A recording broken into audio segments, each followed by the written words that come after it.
वैसे तो अगर बात की जाए तो लगभग 13वीं शताब्दी से हमें जो है टांकरी लिपि के जो अभिलेख मिलने शुरू हो जाते हैं।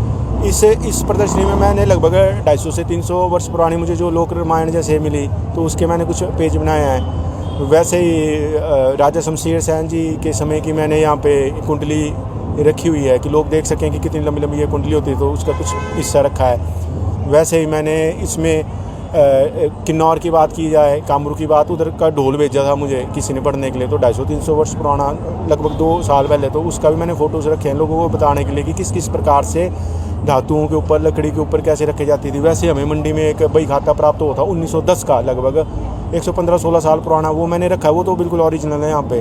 वैसे पहाड़ी चित्रकला की मंडी शैली का है, 250 वर्ष पुराना मैंने चित्र रखा हुआ है। उसमें मंडयाली और टांकरी भाषा में वर्णन किया हुआ है। जैसे शूर्पणखा जी हाँ बोलती लग रही कि हाँ भाई रावण जो कि मेरा नाके डर काटा। तो इस तरह से जो टांकरी लिपि है वो तो मतलब पहाड़ी चित्रकला के थ्रू भी पूरे विश्व में गई हुई है।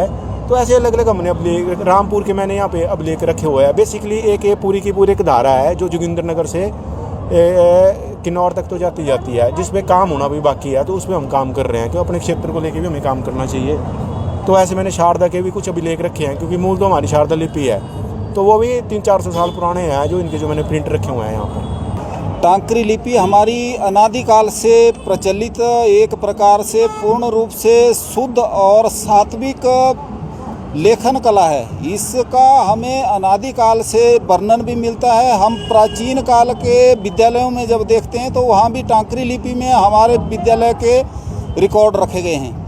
मुझे लगता है हमारी इस लिपि को सुरक्षित करने के लिए इस शिवरात्रि में जो अपना आयोजन रखा गया था, इसमें बहुत अच्छा है। और इस टांकरी लिपि को सुरक्षित करने के लिए प्रशासन को भी एक सुनियोजित रूप से कदम उठाना चाहिए।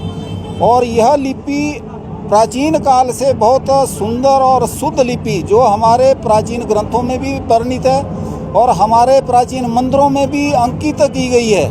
और इस प्राचीन लिपि का संरक्षण करते हुए हमें इसे सीखने का भी अधिक से अधिक प्रयास करना चाहिए। ये हमारी पुरानी एक लिपि है जिसके संवर्धन के लिए आप दिन रात लगे हुए हैं। अब धीरे धीरे ये चीज़ें जो है बिल्कुल ऑब्सोलीट हो रही हैं। हम भी देखते थे कि हमारे बुज़ुर्ग जो थे वो आज से 30-40 साल पहले जो अपने बही खाते थे वो टांकरी लिपि में लिखते थे।